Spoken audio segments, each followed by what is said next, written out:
খাগড়াছড়িতে zoom ছাত্র জনতার অবরোধ কর্মসূচি চলাকালে ইউপিডিএফ গণতান্ত্রিক ও জেএসএস এর সংঘর্ষে একজন নারী নিহত হয়েছে। দুপুরে জেলার গুইমারা রামেশু বাজারে এই ঘটনা ঘটে বলে দাবি করে ইউপিডিএফ প্রসিদ্ধ দলের কেন্দ্রীয় অর্থ সম্পাদক রবিচন্দ্র চাকমা। এতে 4 জন পাহাড়ি গুরুতর আহত হয়েছে এবং বাজার এলাকাটি সম্পূর্ণরূপে ধ্বংস করা হয়েছে। এদিকে স্কুল ছাত্রী ধর্ষণে জড়িতদের বিচারের দাবিতে খাগড়াছড়িতে অনির্দিষ্টকালের জন্য সড়ক অবরোধ চলছে। এতে বন্ধ রয়েছে সব ধরনের যানবাহন চলাচল। সেনা টহলের পাশাপাশি 7 প্লাটুন বিজিবি মোতায়েন রয়েছে। পরিস্থিতি থমথমে হওয়ায় আতঙ্কে সাধারণ মানুষ ঘর থেকে বের হচ্ছে না। পাশাপাশি খাগড়াছড়ি পৌরসভা সদর উপজেলা ও গুইমারায় অনির্দিষ্টকালের জন্য 144 ধারা বহাল রয়েছে।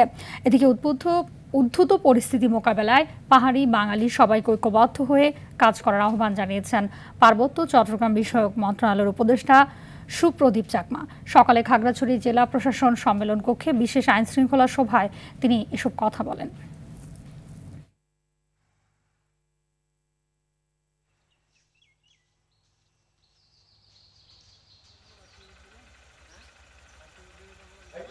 আমরা আজকে এখানে সমেত হয়ে আপনাদের কাছ থেকে একটু শুনতে চাই।